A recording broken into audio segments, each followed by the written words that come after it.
Bonjour à tous en direct sur Twitch et bonjour YouTube pour la VOD. Alors, aujourd'hui du coup c'est le premier épisode de On révise le bac sur Twitch et donc je vous l'avais promis déjà dans les dernières vidéos.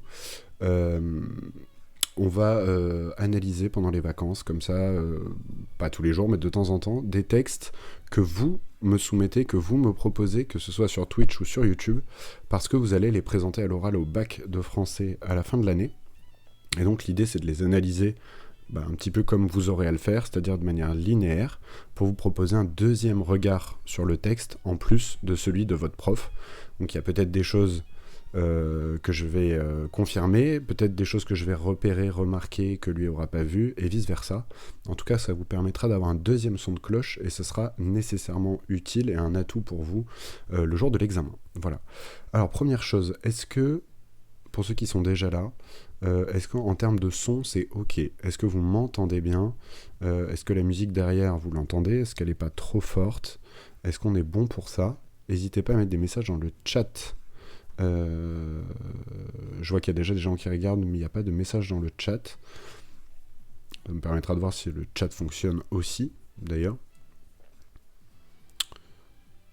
Voilà, merci Vendry, tout est parfait, impeccable. Salut à toi et à tous les tiens. Alors, on est parti pour aujourd'hui. Ça m'a été proposé, justement par Vendry, qui a bien fait de venir. On m'a proposé de travailler du coup sur une charogne de Charles Baudelaire, que vous voyez avec sa tête de champion en bas à droite ici. Alors, bon déjà, c'est trop cool que vous ayez ce texte pour le bac, parce que c'est quand même un texte qui est super chouette, et je suis très content de le faire avec vous maintenant. Je l'ai juste relu ce matin pour faire la mise en page que vous verrez juste après. Je ne l'ai pas étudié, analysé dans le détail. Voilà, je vais le faire avec vous, on va le faire ensemble. N'hésitez pas à me proposer des trucs d'ailleurs dans le chat, des idées. Voilà, donc je ne l'ai pas réétudié. En revanche, je l'avais lu il y a longtemps et je le trouve très chouette, c'est un de mes préférés. Donc, c'est y part, let's go. Alors pour ce qui est de Baudelaire, pour sa biographie, etc., je vous prépare, de toute façon dans l'année sortira un épisode de l'anecdote sur Baudelaire, avec des anecdotes assez rares et assez improbables sur Baudelaire, qui de toute façon a eu une vie relativement improbable. Donc voilà, vous aurez plus d'infos plus tard, on n'est pas là pour faire la vie de Baudelaire.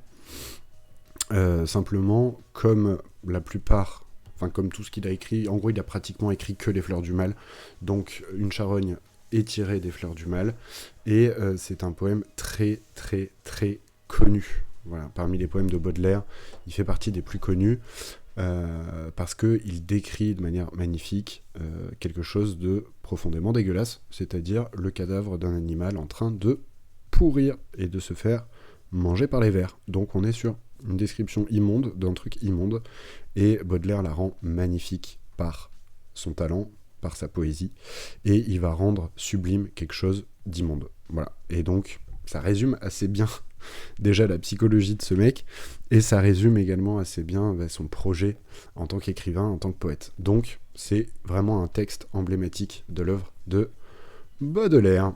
Alors ce que je vous propose, c'est de vous afficher le texte, et on est parti pour en discuter tranquillement. Alors première chose que l'on peut constater, on a dans ce poème 1, 2, 3, 4, 5, 6, 7, 8, 9, 10, 11, 12 strophes.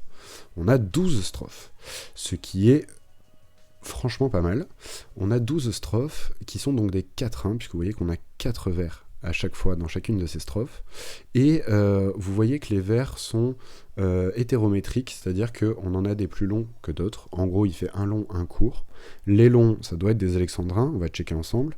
Rappelez-vous l'objet que nous vîmes, mon âme, 12. Ce beau matin d'été si doux, 8. Au détour d'un sentier, une charogne infâme, 12. Sur un lit semé de cailloux. Donc octosyllabes pour les courts, alexandrin pour les longs. Et donc, c'est relativement cohérent, hein. C'est les deux vers les plus utilisés en poésie. Et les octosyllabes ont en général une dimension plus narrative, alors que l'alexandrin est plutôt utilisé dans les poèmes lyriques. Mais on y reviendra peut-être un petit peu plus tard, parce que ce poème est à la fois hyper lyrique et à la fois pas du tout lyrique, et donc on va y revenir un petit peu tranquillement tout à l'heure. Pourquoi les octosyllabes ? En fait, je pense qu'il a simplement voulu ici créer un espèce de déséquilibre. Alors les rimes, on le voit, sont croisées, hein, à chaque fois, donc les alexandrins riment entre eux, et les octosyllabes riment entre eux également. Donc c'est une manière peut-être de renforcer ces paires de rimes à chaque fois, et de créer un rythme un petit peu étrange, un petit peu différent, assez irrégulier, parce qu'on est sur une base de 12 et une base de 8. Voilà pour ce qu'on peut dire juste déjà globalement sur la forme. Maintenant, rentrons dans le fond avec du coup le premier quatrain, si vous le voulez bien. Alors déjà dans le premier quatrain, on constate que la phrase n'est pas finie. C'est-à-dire que la première phrase, en fait, elle court sur les deux premiers quatrains. Donc on a une phrase qui fait 8 vers, ce qui est assez long, donc on va devoir nécessairement les étudier plus ou moins ensemble. Alors, rappelez-vous l'objet que nous vîmes, mon âme, ce beau matin d'été si doux, au détour d'un sentier, une charogne infâme, sur un lit semé de cailloux. Les jambes en l'air, comme une femme lubrique, brûlante et suant les poisons, ouvrait d'une façon nonchalante et cynique son ventre plein d'exhalaisons. Alors, pas mal de choses à dire. Déjà, il s'adresse à quelqu'un. C'est Baudelaire qui parle, et il s'adresse à quelqu'un, le fameux vous, et ce vous, il l'appelle mon âme. Alors quand je l'ai relu ce matin, je me suis dit, j'avais pas souvenir que c'était un dialogue intérieur entre lui et son âme, ce qui pourrait totalement être de son style, hein. Il aurait été tout à fait capable de ça.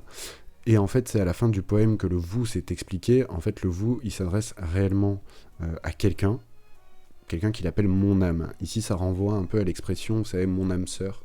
Donc ici, on le découvrira plus tard, c'est une femme, et donc il l'appelle mon âme. C'est intéressant, parce qu'il pourrait l'appeler n'importe comment, or il décide de l'appeler mon âme. Donc c'est à sa dimension, si vous voulez, spirituelle, profonde, qu'il s'adresse.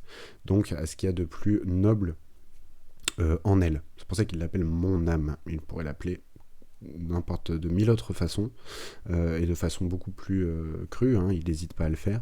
Donc on n'est vraiment pas du tout sur un dialogue avec un objet de désir physique, on est vraiment sur un dialogue profond entre deux âmes. Et ce qui est intéressant, c'est qu'il lui dit « Rappelez-vous ce que nous vîmes, passé simple ». Donc valeur du passé simple, c'est premier temps, action de premier plan, et action ponctuelle, brève, surprenante. Donc ils ont été surpris, ce beau matin d'été si doux, un beau matin où tout allait bien, ils ont été surpris par un spectacle dégueulasse, et ce spectacle dégueulasse, c'est cette charogne infâme.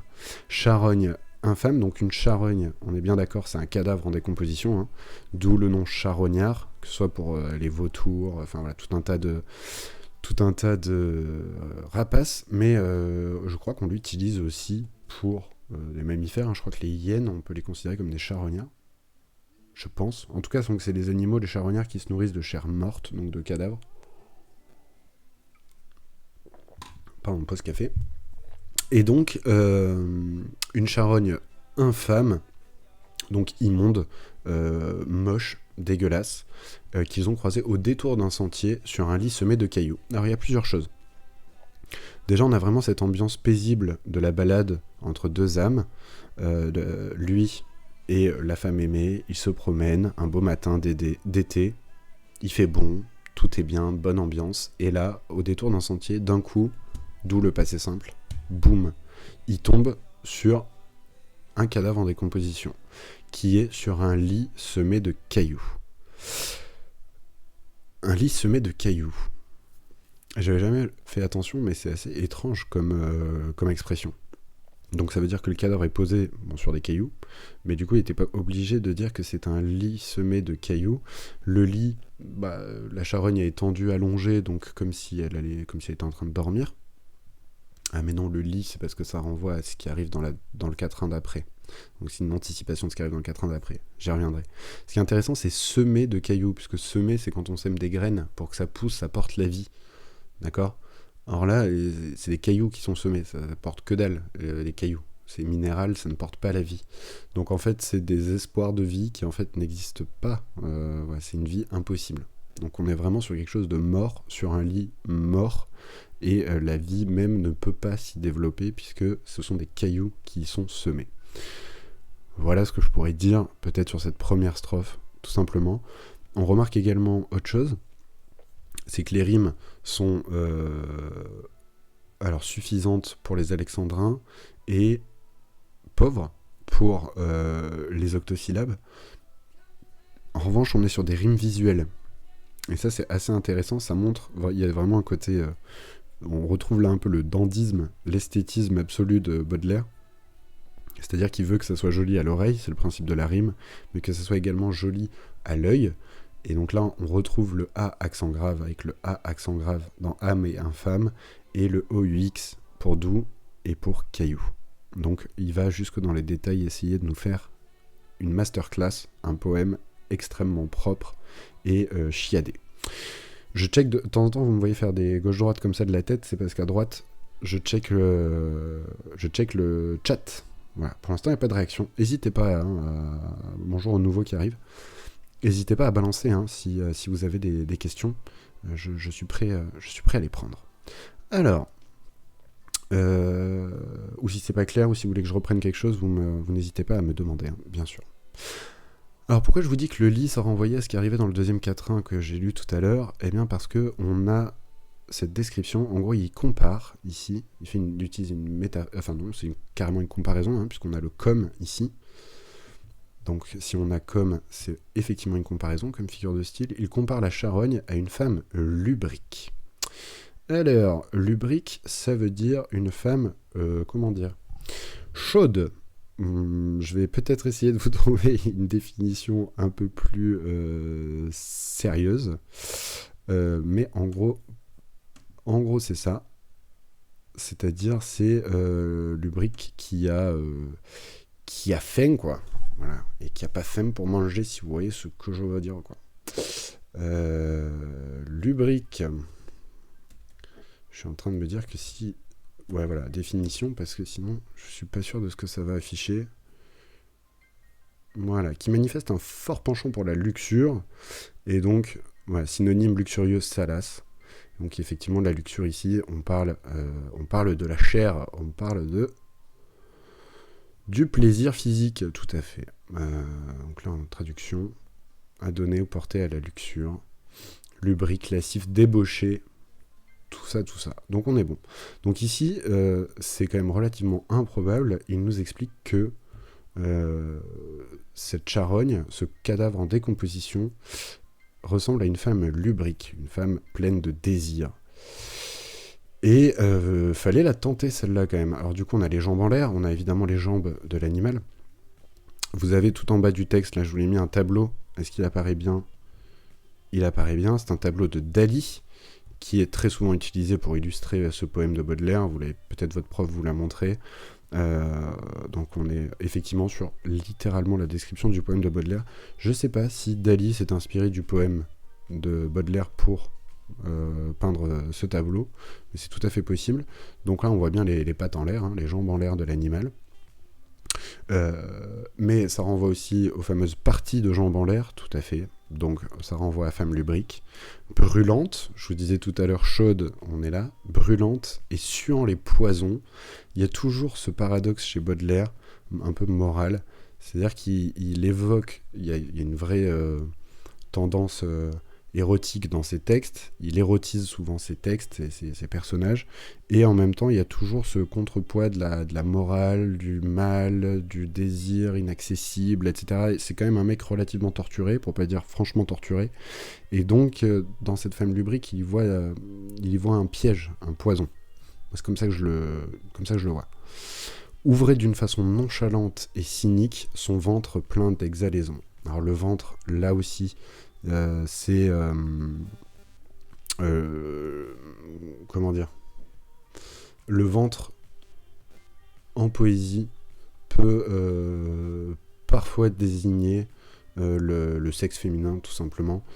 D'où le fait qu'il ouvre son ventre. Alors, le ventre de la charogne est ouvert littéralement, hein, puisque c'est un animal crevé avec le ventre ouvert. Mais les jambes en l'air, il ouvre son ventre. On est bien d'accord. Ça veut dire qu'il offre l'accès à son ventre. Et le ventre renvoie, du coup, c'est dans le ventre que les femmes portent les enfants. Et donc, vous savez comment on les fait.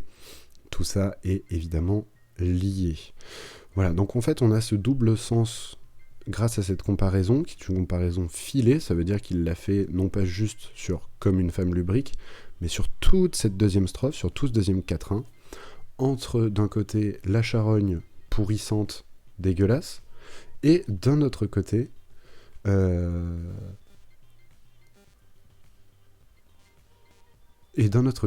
on a bonjour, on a quelqu'un qui est arrivé, qui a rejoint le monde ou pas? Pas apparu encore. Bonjour Carlito. Carlito, Modo l'amour-vin. Cra. Bienvenue. Alors pourquoi cynique? On me demande dans le chat. Pourquoi cynique? Excellente question. Alors pour moi ça renvoie au côté piège que j'évoquais tout à l'heure, avec les poisons et le cynisme.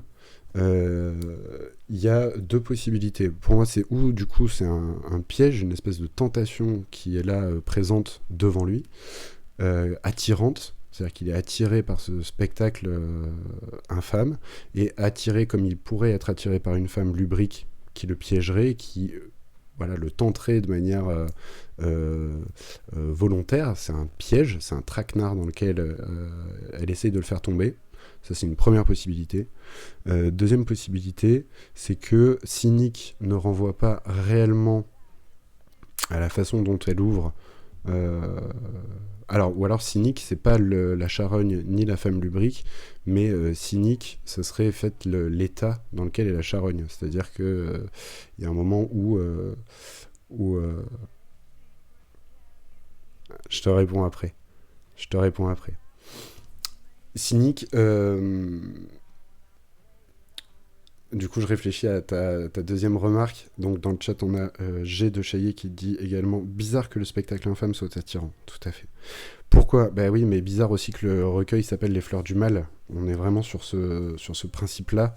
C'est-à-dire que Baudelaire réfléchit et écrit beaucoup dans Les Fleurs du Mal, dans ses poèmes, sur cette question de l'attirance qu'on peut avoir pour le mal, de l'attirance qu'on peut avoir pour le lait, et de l'attirance qu'on peut avoir pour la destruction, etc. Donc pour moi, on est vraiment dans ce délire-là. Je sais pas si c'est clair pour toi, mais on est vraiment là-dedans. C'est-à-dire que c'est une attirance malsaine, volontaire, et qui crée un malaise. Ça fait partie des poèmes qui ont fait scandale quand Les Fleurs du Mal sont sortis, parce qu'on ressent un certain malaise en regardant, en lisant ça, avec cette comparaison entre quelque chose qui doit être a priori attirant, une femme lubrique, etc., et en même temps un truc absolument immonde, quoi. Et donc on a tout à fait ça. Et donc son ventre, avec le double sens que j'évoquais tout à l'heure, ce ventre est plein d'exhalaisons. On va regarder précisément exhalaisons. Donc c'est de tête, je dirais, c'est des odeurs sales qui sortent de quelque chose, qui se dégagent de quelque chose. Ici, du coup, du cadavre, ce qui semblerait logique. Voilà. Mais ce qui est intéressant, c'est le ex, le préfixe ex, donc à l'extérieur, qui sort vraiment de là. On retrouve l'idée des poisons, quoi. Aussi de tout à l'heure, vraiment de ce piège.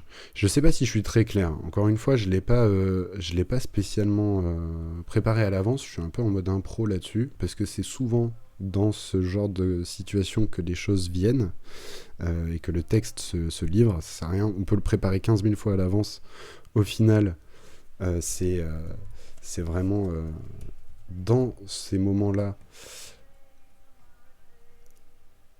dégager et répandre au dehors une chose volatile, odeur, vapeur, gaz. Voilà, donc on est bien sur ça. C'est vraiment dans ce genre de situation que le texte se révèle. Exhalaison, ce qui s'exhale d'un corps. Exhalaison odorante, émanation. Voilà. Donc c'est ça, on est littéralement là-dessus. Donc ici on est sur des exhalaisons dégueulasses. En gros, ça sent la mort, quoi, littéralement. Littéralement, ça sent la mort. Et pour tous ceux qui ont été à proximité de cadavres, vous savez que ça fouette sa race. Est-ce qu'on est bon sur les 2 premières strophes? Ça me paraît pas mal. G de Chaillet est content. Tant mieux. Si j'ai répondu à ta question, tant mieux. C'est Tipar pour la suite. Strophe 3. Le soleil rayonnait sur cette pourriture comme afin de la cuire à point et de rendre au centuple à la grande nature tout ce qu'ensemble elle avait joint. Et le ciel regardait la carcasse superbe comme une fleur s'épanouir. Fin de la phrase. Donc là aussi on a une phrase qui court sur, alors là non pas 2 strophes mais 1,5 sur 6 vers. Et donc là voilà ce qu'on nous dit. Le soleil rayonnait sur cette pourriture comme afin de la cuire à point. On retrouve 2 éléments importants du soleil ici. Rayonner, ça renvoie à la lumière, évidemment, les rayons solaires, et la chaleur, afin de la cuire à point. Donc, c'est intéressant. C'est comme si le soleil, rayonnant sur cette pourriture, donc la pourriture renvoie évidemment à la charogne, qui est en train de pourrir. On a cette idée un peu des rayons, un peu comme, vous savez, les auréoles derrière les visages des saints dans l'iconographie religieuse. Elle est un peu mythifiée, cette pourriture, elle est un peu glorifiée. Donc on retrouve les paradoxes qu'on avait au début, avec quelque chose qui est à la fois grand, noble. Ça renvoie également aussi, d'une certaine manière, à ce qu'on disait au tout début, où il appelle la femme aimée mon âme. Donc on n'est pas du tout sur quelque chose de charnel dans le moment qu'il vivait avec cette femme avant de croiser la charogne. C'est la charogne qui est lubrique, mais pas l'instant qu'il vivait avec la femme avant de tomber sur elle par hasard. Donc rayonner sur cette pourriture comme afin de la cuire à point. Mais à point, quand c'est cuit à point, ça veut dire que c'est bon, ça veut dire que c'est parfait. Et là, on peut légitimement considérer que ça a été oublié au four pendant beaucoup trop longtemps.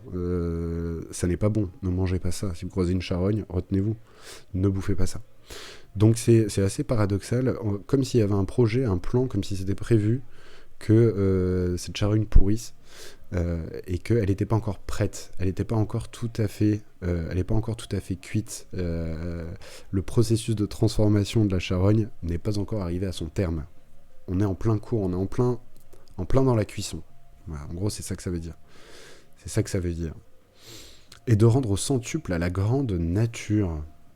On repart sur l'anglais recherche pour rendre au centuple. Expression qui, selon moi, est d'origine biblique. On te le rendra au centuple. Rendre au centuple Bible. Où est-ce que c'est ? Dieu rendra au centuple tout ce qu'on fera pour lui. Ah, 8 versets de la Bible sur le retour au centuple. Donc oui, c'est une expression qu'on retrouve du coup couramment dans la Bible, enfin en tout cas couramment, régulièrement. Isaac sema dans ce pays, il recueillit cette année le centuple, ne reçoivent au centuple, présentement dans ce siècle-ci, des maisons, des frères, des sœurs, des mères, des enfants de terre. Une autre partie tomba dans la bonne terre, elle donna du fruit, un grain, 100, un autre 60, un autre 30. Quiconque aura quitté à cause de mon recevra le centuple et héritera de la vie éternelle. Une autre partie tomba. Oui, j'accepte. D'ailleurs, sur les refs, on a la Genèse une fois. Tout le reste, c'est les évangiles. Marc, Matthieu, Luc. Donc, Nouveau Testament.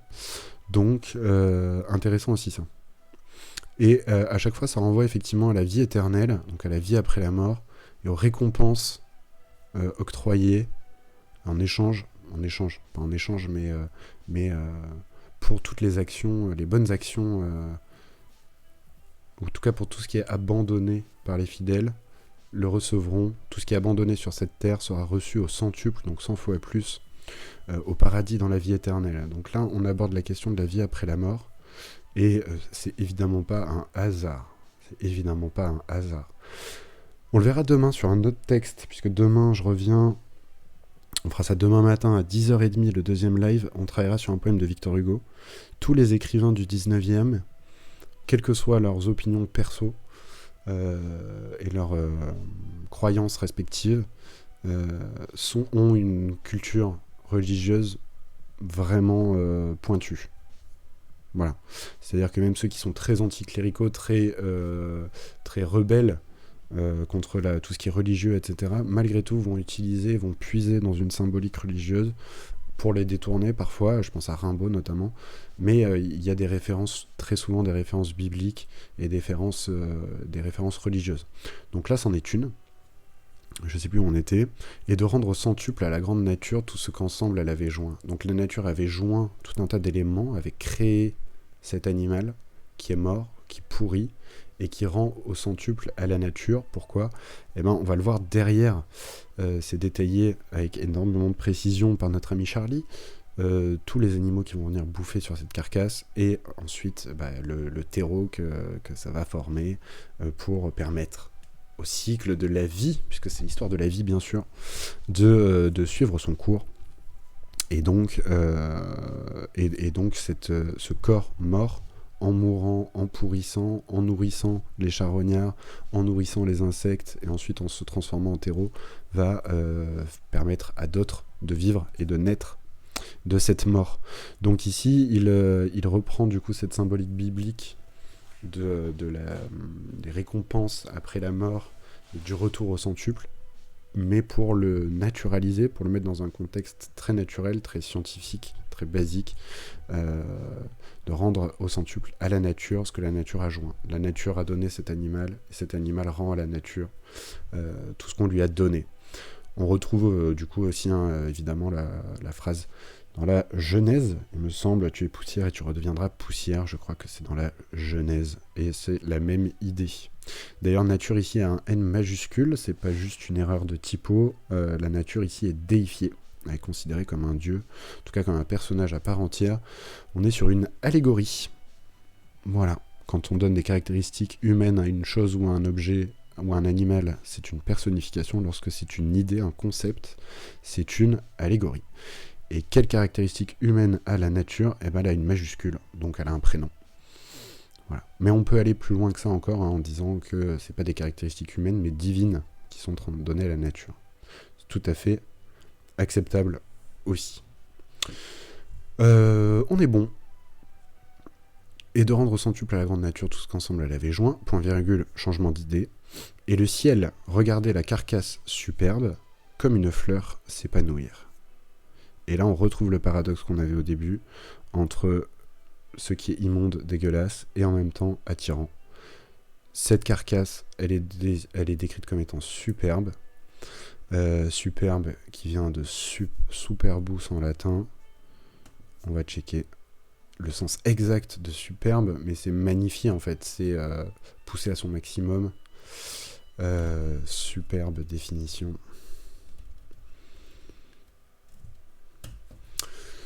Pour être sûr d'avoir un sens très précis.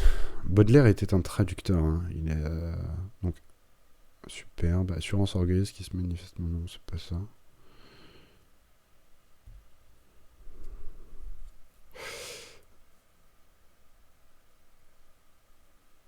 C'était un traducteur, donc c'est quelqu'un qui choisissait vraiment précisément ses mots. Pas un mec qui prenait des trucs au hasard. C'est vraiment quelqu'un qui choisissait très précisément ce qu'il disait. Alors, admirable, grandiose. Dégage. Qui produit une forte impression par sa beauté, sa grandeur, son éclat, ses hautes qualités. Donc effectivement, on est quand même sur quelque chose de positif. Non, mais je voudrais l'étymologie en fait, moi. Je voudrais l'étymologie parce que pour moi, à la base, c'est pas forcément positif.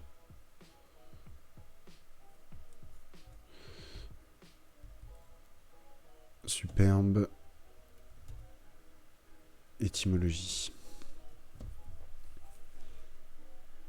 J'ai cru voir superbus, orgueilleux. Ouais, c'est ça. Orgueilleux, fier, hautain.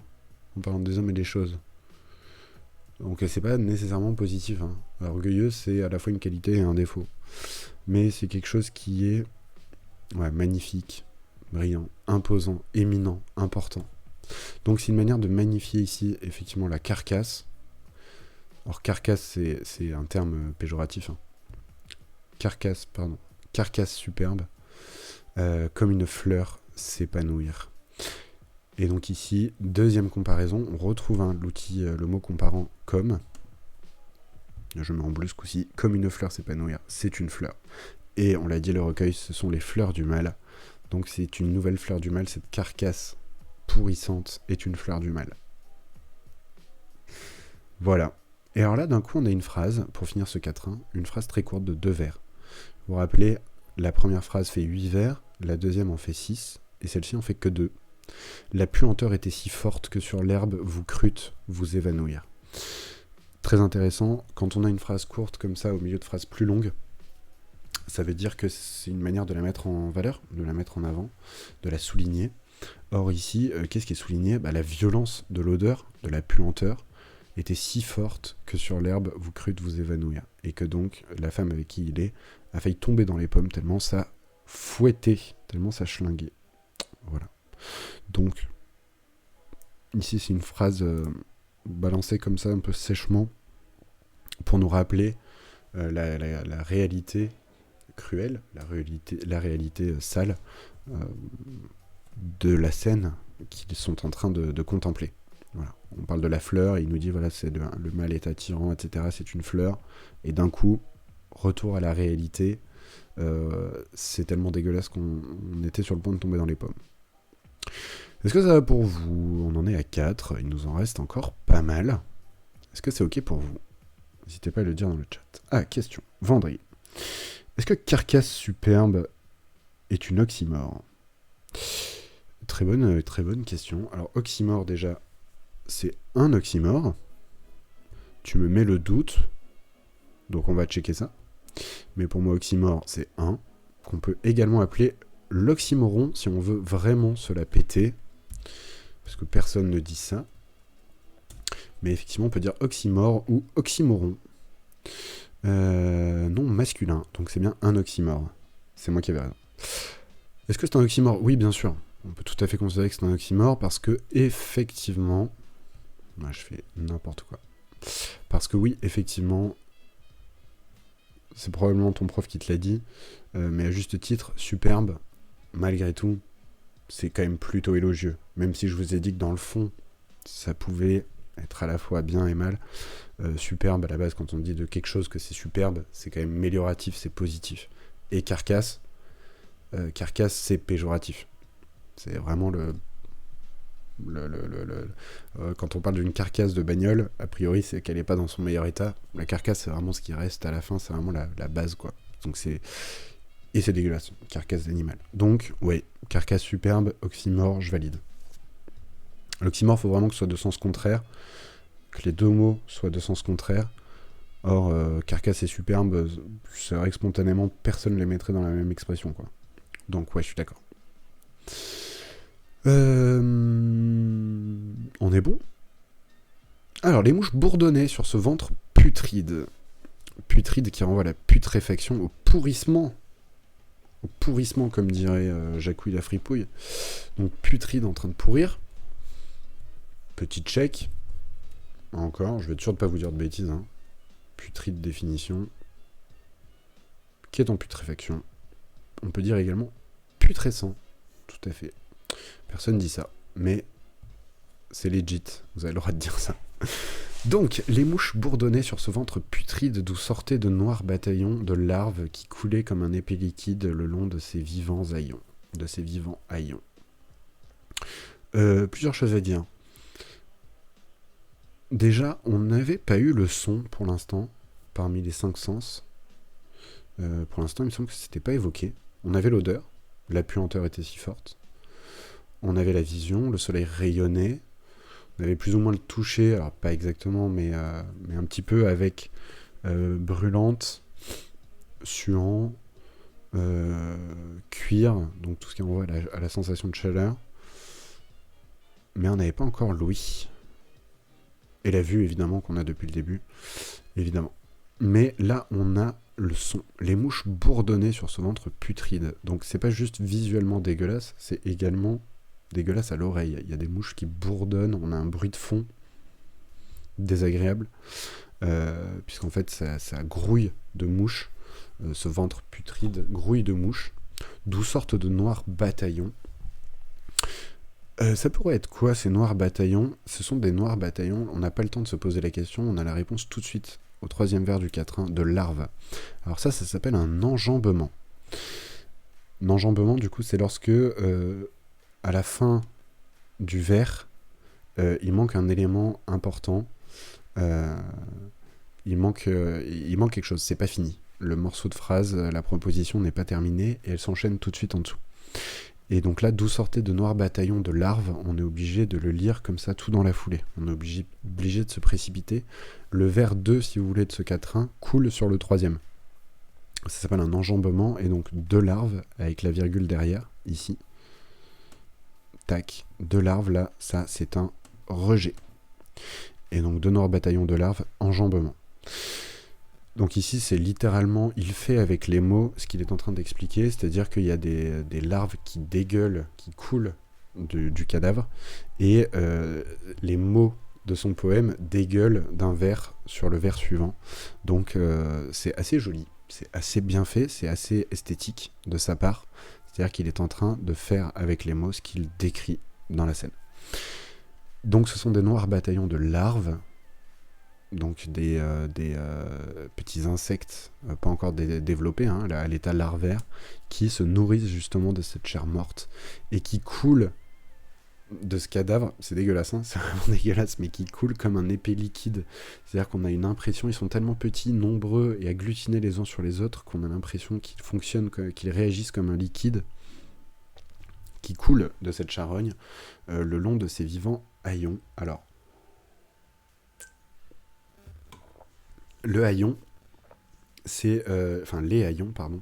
Ce sont du coup les vêtements. C'est des vêtements de clochard, en fait. Hein, c'est des vêtements complètement déchirés en lambeaux, etc. Donc ici, on retrouve cette idée de lambeaux. On retrouve cette idée de trucs tout déchirés, tout dégueulasse, tout mal dégrossi, mais qui sont vivants. Alors c'est très intéressant parce que vivant, on n'arrive pas à savoir qui c'est, en fait. Parce que les haillons, ça pourrait être les lambeaux de chair du cadavre, mais du coup, vu que c'est un cadavre, bah, c'est pas vivant. Ça n'est plus vivant. Donc c'est ou des lambeaux de quelque chose qui était vivant, d'un être vivant, mais qui ne l'est plus, ou alors c'est eux-mêmes, ces larves qui donnent vie, si vous voulez, à ces lambeaux de chair, en grouillant autour, qui les font bouger comme s'ils étaient vivants. C'est une autre possibilité. Pour moi, il tranche pas. Donc on peut avoir l'impression que le cadavre bouge, s'agite, tellement il y a de mouches qui bourdonnent, tellement il y a de larves qui grouillent, comme si, et que ces mouvements-là, de ces petits insectes, redonnaient vie, en fait, faisaient bouger un peu comme une marionnette, ce cadavre. Ce qui est, une fois de plus, absolument dégueulasse. Est-ce qu'on est bon?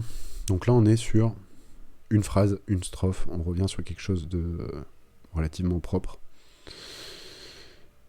Est-ce que c'est ok pour vous? N'hésitez pas à le dire dans le chat. Est-ce que je vais pas trop vite? N'hésitez pas à me dire, hein, ou à me poser des questions comme l'ont fait jusqu'à présent ceux qui suivent. Ok. N'ayant pas de retour, je poursuis. Je me permets de poursuivre. Tout cela descendait, montait comme une vague, ou s'élançait en pétillant. On eût dit que le corps enflé d'un souffle vague vivait en se multipliant. Ah bah tiens, c'est incroyable. C'est incroyable. Ce que je viens de vous dire sur les vivants haillons, là, le fait que c'est comme une marionnette, on dirait qu'il y a une main dedans qui le fait bouger, c'est littéralement ce qu'il nous décrit dans la strophe d'après. Donc tout cela descendait et montait comme une vague. Alors très intéressant, il fait rimer vague avec vague. Rime riche, bien joué. Alors vague ici, évidemment, c'est le nom. Une vague, la vague de la mer. Et ici, vague, c'est l'adjectif. Il joue du coup sur le double sens de ce mot. À savoir que c'est à la fois l'ondulation régulière qui monte et qui descend. Comme il le dit, tout cela descendait et montait comme une vague. Et on a le côté vague, le côté informe du cadavre, qui ne ressemble plus à rien. C'est une espèce de chose pourrissante qui a l'air vivante mais qui ressemble à rien. D'ailleurs, c'est très intéressant, depuis le début, on ne nous a toujours pas dit quel était l'animal qui était en train de pourrir. C'est une charogne de quoi? Mais on sait pas. On sait pas. Est-ce que c'est un chat, un poulet, un dindon, on ne sait pas. Un cerf, un sanglier. On n'en a aucune espèce d'idée. C'est pas décrit. Donc ça, c'est intéressant. Tout cela descendait, montait comme une vague. On a énormément de comparaisons. D'ailleurs, je ne l'ai pas mis tout à l'heure, mais ici, effectivement, comme un épais liquide, on retrouve évidemment l'outil de comparaison, comme une vague, comparaison. Et c'est marrant parce que la comparaison, c'est quand même vraiment le niveau 0 de la figure de style, quoi. Enfin, c'est vraiment le truc super basique. Et il y en a beaucoup dans ce poème de Baudelaire. Il y en a beaucoup. Mais parce que, ici, les images et du coup les comparaisons qu'il fait, les analogies qu'il fait, sont tellement saisissantes et tellement improbables qu'en réalité, il n'a pas besoin de faire un milliard d'effets de style. En fait, même avec un effet basique, les images, elles sont percutantes en tant que telles, elles sont choquantes en tant que telles. Tout cela descendait, montait comme une vague où s'élançait en pétillant. Intéressant aussi, ça pétille, ça frétille. Quelque chose de pétillant, c'est quelque chose a priori de positif, presque de joyeux, de festif. Si on est quand même sur une fête excessivement morbide, hein, on est d'accord. On eût dit que le corps enflé d'un souffle vague, comme s'il était gonflé par un souffle, comme s'il respirait en montant et en descendant comme ça. On a l'impression que la bête respire encore, enflée d'un souffle vague. On a l'impression qu'elle vivait en se multipliant. Et on retrouve l'idée de centuple tout à l'heure. Centuple, ça veut dire x20. Hein. On retrouve l'idée de centuple, de multiplication. Pourquoi elle se multiplie ? Parce qu'en fait, cette bête, en mourant, nourrit des milliers et des milliers d'autres bêtes, toutes les mouches, toutes les larves, etc. Donc elle se disperse en plein de morceaux, évidemment, mais elle donne vie aussi. La vie se multiplie sur ce cadavre. Et ça fascine Baudelaire. C'est comment ce truc aussi immonde peut donner la vie, comment on peut se nourrir de ça, pourquoi je suis attiré par ça, pourquoi en même temps c'est malsain. On retrouve toujours ce qu'on évoquait au début, à savoir cette tension entre l'attirance et le dégoût, et d'autre part entre la vie et la mort. Voilà, la mort de cet animal qui donne la vie. Et ce monde rendait une étrange musique. On parlait des mouches qui bourdonnaient tout à l'heure. Là maintenant, c'est plus juste un bourdonnement, c'est une étrange musique. Comme l'eau, comparaison, comme l'eau courante et le vent. Ou le grain qu'un vanneur d'un mouvement rythmique agite et tourne dans son vent. Alors, plusieurs choses à dire.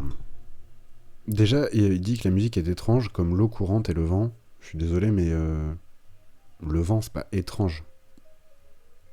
Et l'eau courante, non plus. L'eau qui coule, c'est pas des bruits étranges, c'est des bruits relativement communs. Enfin, je sais pas, tout le monde a entendu le vent, tout le monde a déjà entendu l'eau qui court. Donc, c'est bizarre qu'il appelle ça étrange. Non, je sais pas, je trouve ça bizarre.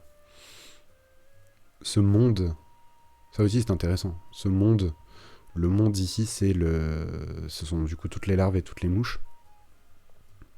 Ce monde rendait une étrange musique, mais c'est comme si cette carcasse était un monde. C'est un microcosme, littéralement, avec plusieurs personnes qui vivent, enfin plusieurs éléments qui vivent dessus. Ça a son fonctionnement propre, ça a son propre écosystème, cette carcasse. Ce monde rendait une étrange musique, comme l'eau courante et le vent. Étonnant. Ou le grain qu'un vanneur d'un mouvement rythmique agite et tourne dans son vent. Ok. Alors, vanneur. Donc on est sur une activité agricole, bien sûr. Mais comment ça marche exactement ? Personne qui vanne les grains. Ça marche.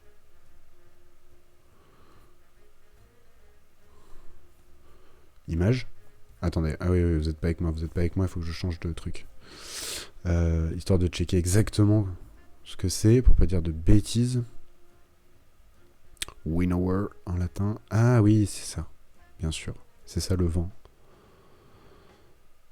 Donc en fait le vanneur c'est aérer en fait plus ou moins les grains. Mais dans quel but ? C'est pour les purifier, non ? Définition de vanneur.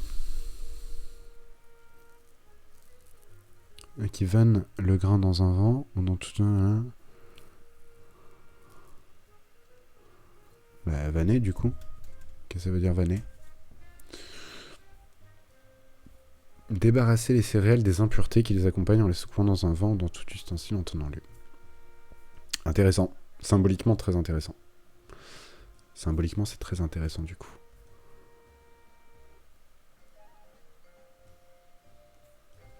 On a l'eau courante. L'eau qui, dans à peu près toutes les cultures, puisque l'eau lave, permet de purifier. Je vais même pas aller jusqu'à dire que c'est l'eau du baptême, etc. Pour rester dans la thématique religieuse qu'on avait évoquée au tout début du poème. C'est même pas ça. C'est vraiment l'eau. C'est dans toutes les cultures, l'eau est un élément qui purifie. Alors ça peut être aussi un élément qui symbolise la mort, notamment chez les peuples qui sont pas des grands navigateurs. Hein. Chez les Romains notamment, il y a une peur de l'eau. Mais il y a malgré tout cette idée de vie qui est portée par l'eau. Le vent et de purification. Le vent également. Le grain qu'un vanneur, d'un mouvement rythmique, agite et tourne dans son vent. Donc pendant qu'il fait tourner les grains, ça doit faire un bruit, un peu comme le vent ou comme l'eau, un bruit un peu sourd, un peu bourdonnant, un peu répétitif. Je pense que c'est ça. Et donc c'est ce genre de bruit-là qui est provoqué par ce monde, par les larves, et donc par les premiers éléments qui viennent décomposer le cadavre. On retrouve l'idée de la graine, hein, du coup, qu'on avait au tout début. Vous vous souvenez, sur un lit semé de cailloux, on disait que la vie n'était pas possible, puisque ce qui était semé, c'était les cailloux, donc des éléments pas vivants. Or ici, il y a eu une transformation qui s'est opérée à mesure que le poète regarde cette carcasse, à mesure qu'il la contemple. Au début, il sent que c'est malsain, mais il est attiré par ce spectacle. Et là, maintenant, en fait, il commence à prendre conscience que ce spectacle horrible, c'est simplement un endroit où la vie se perpétue. C'est l'histoire de la vie. On revient toujours à ça. Agite et tourne dans son vent. Est-ce que c'est ok pour vous? Moi, j'enchaînerai volontiers. Parce que ça fait déjà 50 minutes ou presque qu'on est ensemble. Et même si ça passe vite et que c'est sympa, il nous reste encore pas mal de trucs à dire. Alors là, vous voyez pas à cause du logo. Voilà. Les formes s'effaçaient et n'étaient plus qu'un rêve, une ébauche lente à venir sur la toile oubliée et que l'artiste achève seulement par le souvenir. C'est quand même très beau. C'est quand même très très beau. Alors vous vous souvenez, je vous parlais au début des rimes visuelles. Là, non. Alors, on a un accent grave sur achève et un accent circonflexe sur rêve. Donc, on n'en a plus. Mais cette phrase est tellement stylée. Alors écoutez bien, les formes s'effaçaient et n'étaient plus qu'un rêve. Donc ça ressemble de plus en plus à rien, c'est de plus en plus informe, ça n'a plus de forme. Donc ça disparaît et ça ne devient plus qu'un rêve. L'allure de l'animal vivant n'existe plus qu'en rêve. C'est une ébauche lente à venir. Donc une ébauche, on est sur un dessin d'essai, hein, sur un entraînement, sur la toile oubliée et que l'artiste achève seulement par le souvenir. Achever, double sens, hein, c'est terminer, mais c'est aussi tuer définitivement quelqu'un. Sur la toile oubliée, même la toile est oubliée, l'artiste achève ce dessin, achève cette ébauche uniquement dans sa tête, par le souvenir. Il désincarne complètement le truc dans cette strophe. Depuis le début, il nous parle vraiment de la dimension physique de cette carcasse. Elle pue, elle est dégueulasse, elle grouille, quel bruit on entend quand on est à côté, etc. Et là, d'un coup, il la désincarne. On a le rêve, on a ébauche, c'est un dessin qui est sur une toile qui est oubliée, on a le souvenir, on est complètement sur des choses désincarnées. C'est plus de la chair morte, c'est autre chose. L'animal qui existait avant, c'est ça en fait, l'animal qui existait avant, les formes qu'il avait n'existent plus, disparaissent progressivement, mais l'animal existe toujours en souvenir. L'animal existe toujours en souvenir. Cette créature, telle qu'elle était de son vivant, existe toujours dans le souvenir de ceux qui l'ont connue. Voilà. Et petit à petit, pendant qu'il regarde cet amas de chair qui petit à petit perd ses formes, il repense à ce qu'était l'animal avant, il imagine ce qu'était l'animal avant, et il se dit que voilà, il n'y a plus qu'en rêve que cet animal existe. Il n'y a plus que dans la mémoire, dans le souvenir, dans le rêve. C'est assez beau. Derrière les rochers, une chienne inquiète nous regardait d'un œil fâché, épiant le moment de reprendre au squelette le morceau qu'elle avait lâché. Alors déjà, on a le nous, qui nous rappelle qu'il n'est pas tout seul, qu'il est accompagné par sa moitié, son âme sœur, puisqu'il évoquait mon âme dans le premier vers. Derrière les rochers, une chienne inquiète nous regardait d'un œil fâché. Ok. Épiant le moment de reprendre au squelette le morceau qu'elle avait lâché.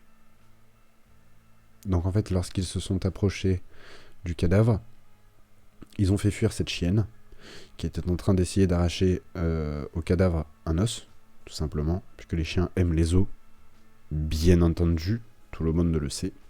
Donc, elle est partie, elle a eu peur en fait, et donc elle est planquée derrière, elle est fâchée parce qu'elle n'a pas pu finir son os, elle n'a pas pu finir de ronger son os, et en même temps, elle est inquiète parce qu'elle ne sait pas si elle peut se permettre de revenir ou pas, vu qu'il y a ces deux êtres humains entre elle et le cadavre. Et qu'est-ce qu'on peut dire de cette strophe ?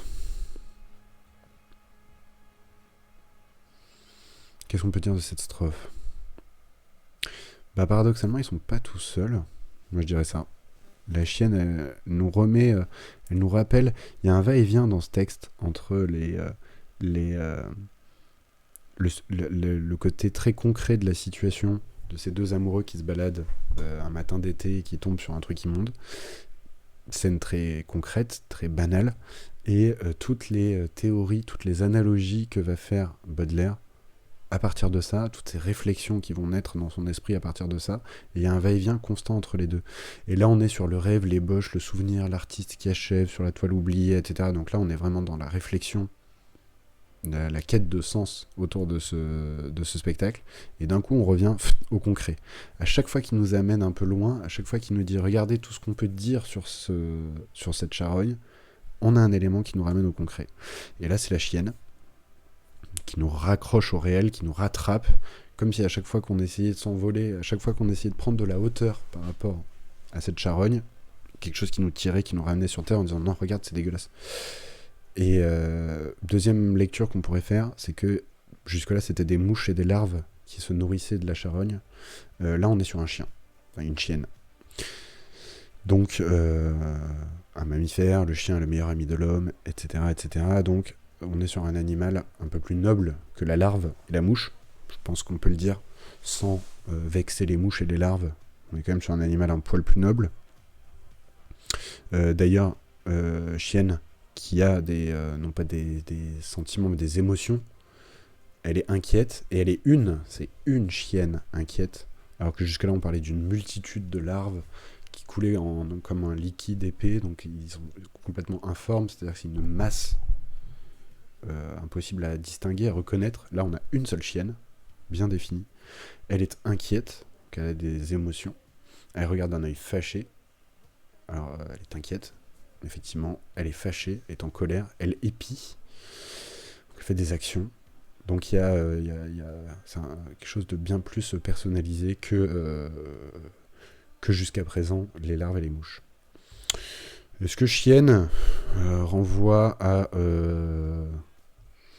la femme lubrique de la deuxième strophe ? Je pense pas. C'est assez loin dans le texte et je sais pas. Je sais pas si ceux qui sont là, je sais pas si dans le chat, si vos profs respectifs vous ont parlé de ça. Je pense pas, moi, perso. Je sais même pas si chienne, dans ce sens-là, ça se disait à l'époque. Je suis pas sûr.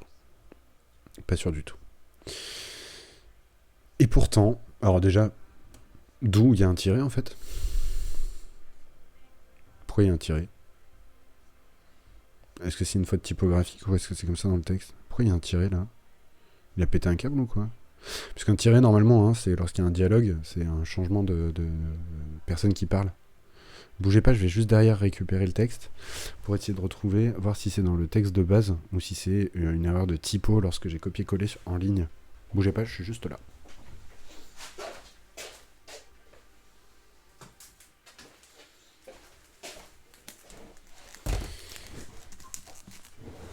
Ouais, j'ai Baudelaire dans la Pléiade, ouais, bien sûr, ouais. Ouais. C'est un cadeau. C'est un cadeau. Je crois que c'est un cadeau de Madame Rigaud, d'ailleurs. C'est sympa. Tac, tac, tac. Ah, si. On a effectivement le tiret. Est-ce qu'on a des explications? Bien sûr que non.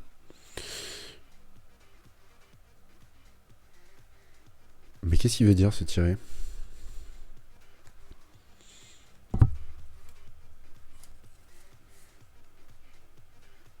Je sais pas. Alors, il y en a qui me disent non. Je pense que c'était par rapport à ce que je te disais tout à l'heure, hein, par rapport à Chienne. Mais oui, effectivement, je pense pas. Le tiret, on vous en a parlé ou pas? Alors, de fait, il y a une faute typographique. Hein. Ici, c'est un trait d'union sur le texte. Alors qu'en réalité, effectivement, c'est un tiret normalement. Je vous rappelle qu'on ne dit pas tiret du 6, tiret du 8. Hein. Pour le bac, soyez sympa. Tiret du 6, c'est le trait d'union. Tiret du 8, c'est le tiret. Et pourtant, vous serez... Ah oui, donc changement de thème un peu. On a une espèce de... Alors, c'est pas une volta, dans le sens où la volta, c'est spécifique au sonnet, mais on a vraiment ce changement de thème. On a cette bascule qui est faite. Je pense que c'est juste ça que symbolise le tiret. Et pourtant, vous serez semblable à cette ordure, à cette horrible infection. Étoile de mes yeux, soleil de ma nature, vous, mon ange et ma passion. C'est beau quand même. Enfin, je sais pas si vous réalisez en lisant le truc, mais c'est beau quand même. Franchement, Baudelaire, c'est quand même beau. Alors, je check. Mais non, pour moi, il y a une diérèse sur infection. À cette horrible infection. Bien sûr. Est-ce qu'il y en a sur passion? Vous, mon ange et ma passion. Bien sûr. Donc, on a des diérèses sur infection et passion. Sur les deux. Pour ceux qui ne savent pas ce qu'est une diérèse, c'est lorsque on décompose en 2 syllabes une seule syllabe pour atteindre le bon nombre de syllabes pour que ça tombe bien. On a dit depuis le début que les vers courts de ce poème sont des octosyllabes, donc 8 syllabes, et là on en a 7 et 7. Donc il ne s'est pas trompé, c'est parce qu'il nous force à faire des diérèses, donc à couper sion en 2 sillons. Pour ceux qui ne connaissent pas, je vous le mettrai en fiche. Une vidéo que j'ai faite il y a quelques mois maintenant sur la diérèse, une diérèse de Victor Hugo, mais du coup je réexplique le concept vraiment plus précisément. C'est une vidéo très sympa, donc allez la voir. Je vous la mets en fiche. Donc on a ici une diérèse. Alors la diérèse, je dis dans cette vidéo justement que la diérèse a toujours du sens, elle est toujours volontaire, sens qui est plus ou moins réfléchi. En général, au minimum, c'est une manière de mettre en valeur les mots sur lesquels on fait une diérèse, parce qu'on s'étend dessus, donc on s'attarde dessus, donc c'est une manière de les mettre en valeur assez claire. Et pourtant, vous serez semblable à cette ordure, à cette horrible infection, étoile de mes yeux, soleil de ma nature, vous, mon ange et ma passion. Vous, mon ange et ma passion. Magnifique. Alors, on retrouve plusieurs choses. C'est pour ça que je dis et que je réfléchis en même temps dans ma tête. On a plein d'antithèses. Alors, ordure, c'est négatif. Le négatif, on va le mettre en violet, parce que le violet, c'est une couleur horrible, dégueulasse. Violet, c'est dégueulasse. Donc, infection, c'est quand ça pue. Effectivement, c'est quand c'est infecté, malade, et donc que ça pue. Horrible, pas besoin de préciser. Ordure, pareil. Donc on a des termes très négatifs. Et à qui il parle? Vous serez semblable à cette ordure. Eh bien, il parle à son âme du début, à son âme sœur, celle qu'il aime, avec qui il faisait une jolie balade un matin d'été, si doux, et il lui dit « Vous serez semblable à cette ordure, à cette horrible infection ». On retrouve ce qu'on a dans Mignonne, allons voir si la rose de Ronsard, de Pierre de Ronsard. On retrouve cette idée cette technique de drague de l'espace des poètes en mode vous allez bientôt crever, donc profitez de la vie, quoi.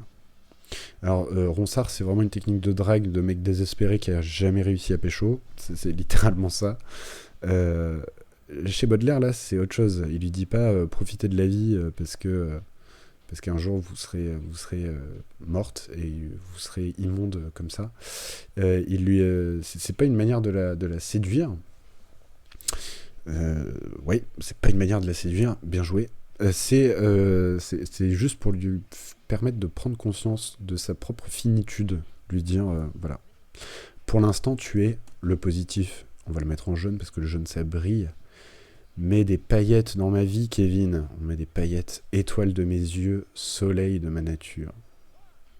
C'est beau quand même. Vous, mon ange et ma passion. Alors on retrouve plusieurs choses. Oh, je trouve plein de trucs, c'est trop bien. Alors, soleil. Le soleil est, pour ceux qui ne le savent pas, une étoile. Donc soleil et étoile renvoient à la même chose. Et en même temps, le soleil renvoie à la journée et l'étoile renvoie à la nuit. Étoile de mes yeux. Donc c'est à travers ses yeux qu'il la voit comme une étoile. Mais c'est le soleil de sa nature. C'est celle qui donne la vie à sa nature, c'est elle qui lui donne vie quasiment, c'est elle qui donne du sens à sa vie. Donc on est sur de la chouette déclaration d'amour pour le coup. Si vous dites à une meuf qu'elle est l'étoile de vos yeux et le soleil de votre nature, on est quand même sur du compliment bien travaillé. Mon ange, ça renvoie à toute la dimension qu'on évoquait au début du poème, l'âme, les rayonnements du soleil, justement, autour de cette charogne. Vous vous souvenez, je vous parlais de la représentation des saints, de l'auréole, etc. Il y a un peu de ça. Mon ange et ma passion. Passion qui renvoie là également à deux éléments qui pour moi font sens dans ce texte. La passion amoureuse, bien sûr, et donc la passion charnelle également. Donc voilà, l'amour passionnel. Et évidemment la passion en mode souffrance, la passion du Christ, la passion du sacrifice, la passion de l'abandon, la passion de la torture, la passion souffrance. Voilà. Vous serez semblable à ça. Vous êtes ma passion. Aujourd'hui, vous êtes mon amour passionné. Et vous connaîtrez cette même passion plus tard. C'est-à-dire de finir rongé par les larves et les mouches et l'ordure. Voilà. Je pense qu'il y a vraiment ces deux sens qui se dégagent. Cette polysémie de passion ici, pour moi, fonctionne. Et on quitte la ponctuation basique qu'on a depuis le début, à savoir juste des points, des virgules et des points-virgules. Point d'exclamation. Après le tiret qui déjà nous a surpris, point d'exclamation. Boum, qu'est-ce qu'il y a? Donc là, il monte d'un ton. Oui, point d'exclamation. Pour ceux, si on n'avait pas compris qu'il fallait être surpris, il en remet une couche. Oui. Passion, oui. Telle vous serez, ô la reine des grâces, après les derniers sacrements, quand vous irez sous l'herbe et les floraisons grasses moisir parmi les ossements. C'est beau quand même. Ô la reine des grâces, telle vous serez.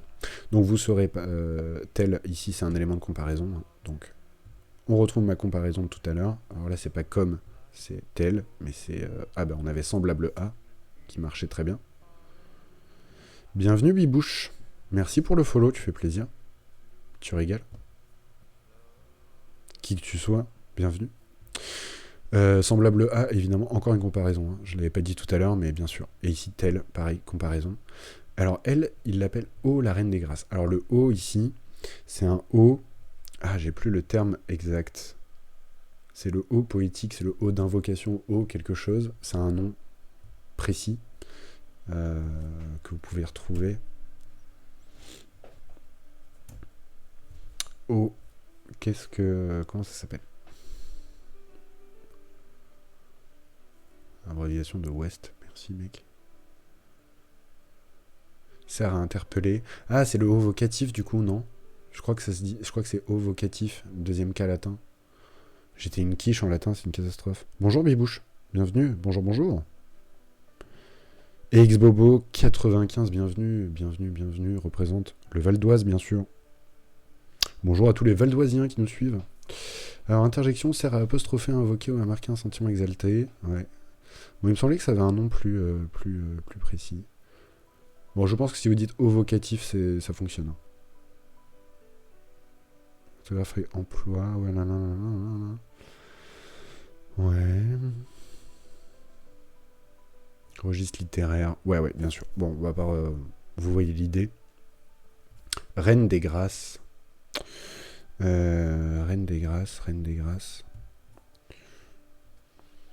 On est sur quasiment une terminologie mariale. Fait penser à Emma Somali, bonjour.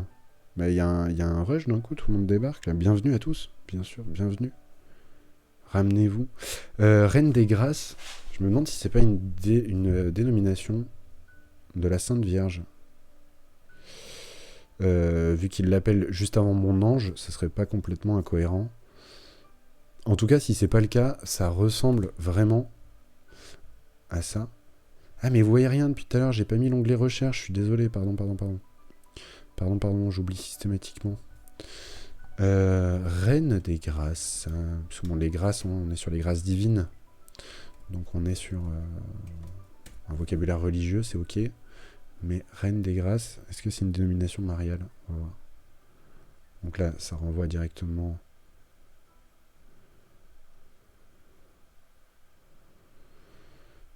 Reine du ciel, Marie Reine du ciel. Et on tape Reine des Grâces, on tombe quand même sur pas mal de trucs qui ont un rapport avec la Sainte Vierge. J'étais quand même pas si mal. Alors j'ai pas trouvé directement le truc. Reine de toutes les grâces. Ok. En tout cas, on est là-dessus. On est vraiment sur une volonté de sanctifier vraiment la personne aimée, quoi. Donc ça rejoint ce qu'on disait au début. Hein. Il appelle mon âme au début, et on est vraiment là-dessus. On est vraiment sur une relation profonde entre les deux. Et la dimension érotique, charnelle qu'on a dans la deuxième strophe avec la femme lubrique ne renvoie pas à la femme aimée. Hein.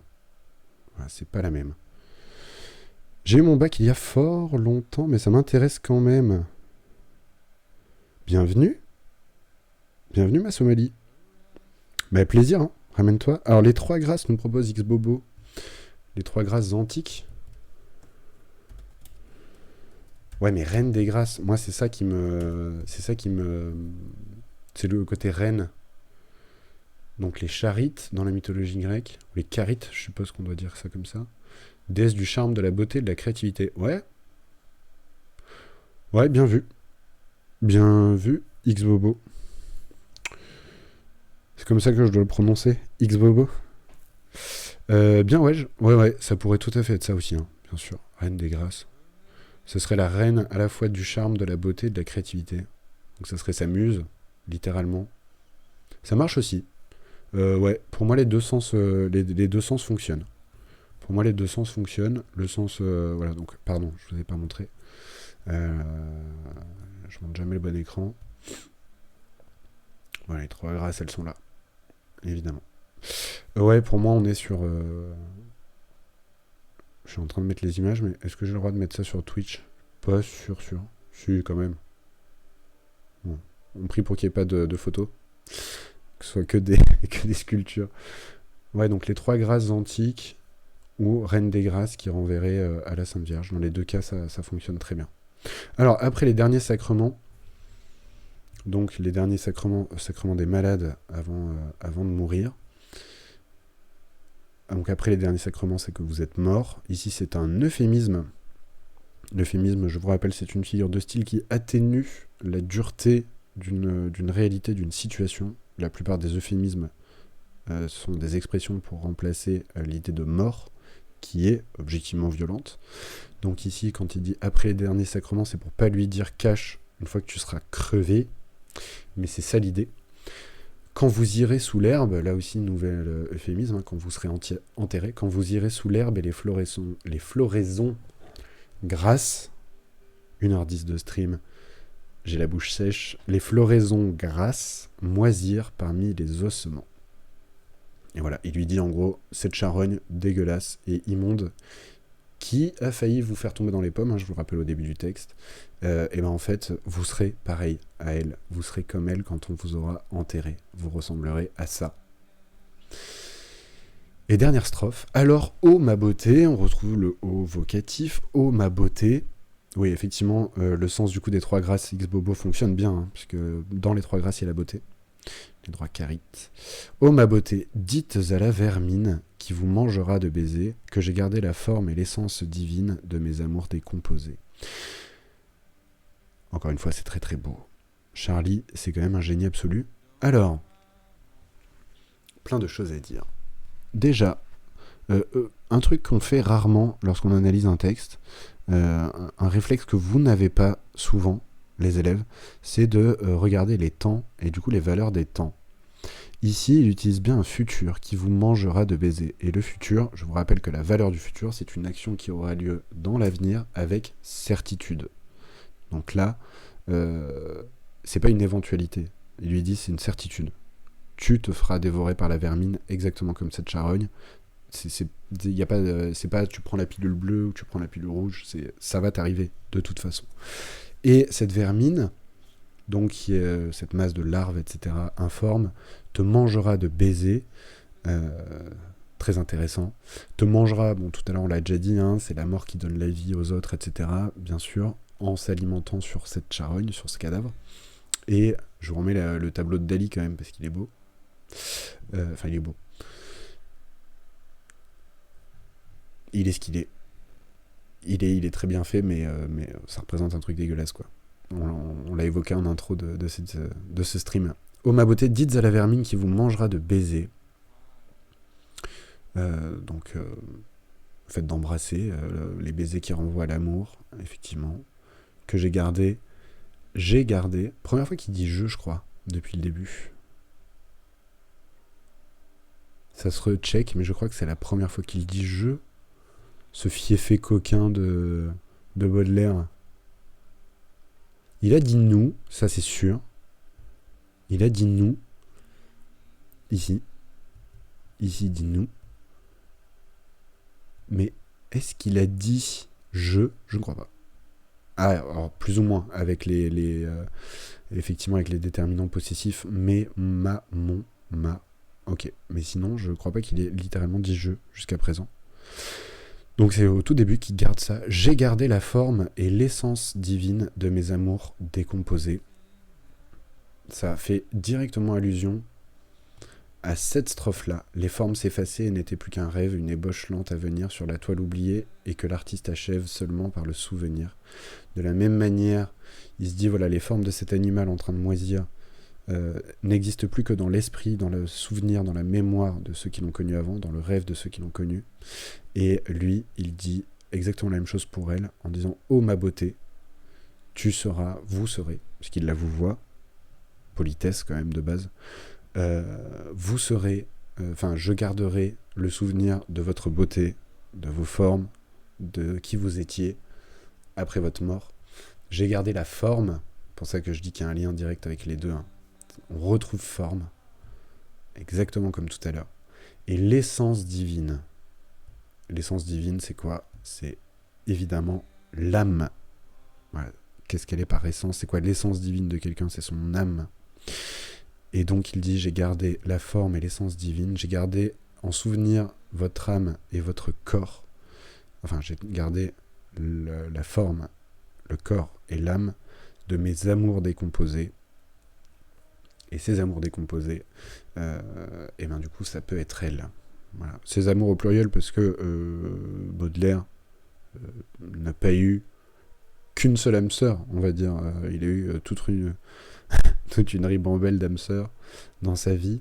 Et ces amours décomposés, double sens, décomposés parce que en train de pourrir sous terre, comme la charogne. Donc elle se décompose littéralement, et de ces amours décomposés dans le sens où, justement, multitude de relations au cours de sa vie, etc. Donc ça peut renvoyer également à ça, selon moi. Voilà. Je crois que j'avais... Alors, ce qui est bien avec la Pléiade, au-delà du fait que c'est un livre très rush et qui permet de se la péter quand on a ça dans sa bibliothèque, c'est qu'il y a énormément de notes de bas de page. Et j'ai envie de voir sur la fin ce qu'ils en disent, parce que ça peut être intéressant. Donc il y a une vraie chute. Hein. La chute, c'est quand on a une surprise, un élément étonnant, surprenant à la fin du poème. Souvent, donc dans un sonnet, c'est indispensable. Ici, on est plus sur... Enfin, c'est pas du tout un sonnet, mais on est quand même sur cette chute, cette punchline finale. J'ai gardé la forme, là. Les formes qui s'effacent sont celles de la matière. Celle que garde le poète est créée par son esprit. Donc il rapproche ça d'un autre poème. Ok.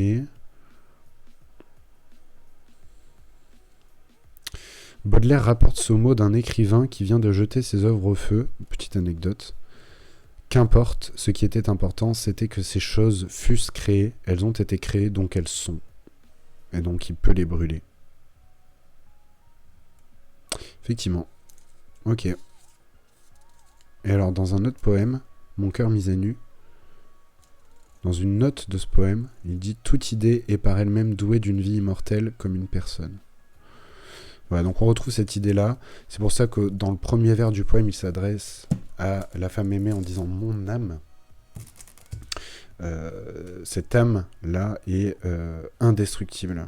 Tant qu'elle survit dans l'esprit, dans la mémoire, dans le souvenir de ceux qui ont aimé la personne. Je pense qu'on peut le conclure comme ça. Est-ce que c'est bon pour vous? Est-ce que vous avez des questions?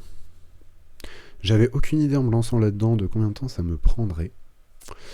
On en est à 1h17 de stream. On est sur un gros cours. J'espère que ça vous a aidé quand même. Notamment Vendry qui m'avait soumis ce sujet-là.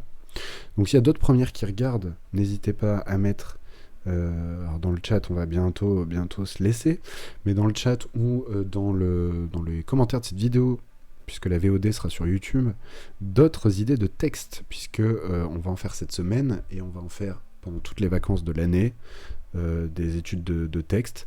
Donc super court, merci beaucoup. C'est adorable. Est-ce qu'il y avait des trucs en plus par rapport à ce que ton prof t'avait dit, ou est-ce que j'ai fait que confirmer ce qu'il t'avait déjà apporté?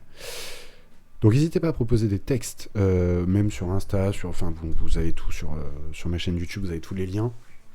Proposez-moi des textes. Demain, du coup, j'ai une autre demande. On va travailler sur un poème de Victor Hugo qui s'appelle « Les femmes sont sur la terre ». Où Victor Hugo se demande pourquoi les femmes sont sur la terre. Enfin, il se demande pas. C'est une question rhétorique. Il apporte une réponse pertinente. Donc, on se retrouve là-dessus demain, 10h30. Et oui, j'ai pu compléter mes cours. Eh ben, tant mieux pour toi. Bon courage. Voilà, donc n'hésitez pas à proposer d'autres textes. Je vous dis à très très bientôt. Merci à tous ceux qui sont restés. Et merci à tous ceux qui découvriront ça en VOD. Abonnez-vous à la chaîne, n'hésitez pas. Follower sur Twitch, follower sur Instagram, abonnez-vous à la chaîne YouTube, activez la cloche pour les notifications, tout ça. Et puis je vous dis à très bientôt. Bienvenue à ceux qui ont rejoint pendant ce live les communautés, qui ont rejoint tout le monde en cours de route, notamment Bibouche, le dernier en date, ou la dernière en date. Et puis je vous dis à très bientôt. On va arrêter là, je vais aller boire un coup, manger, et je vous dis à demain, 10h30. Ciao tout le monde.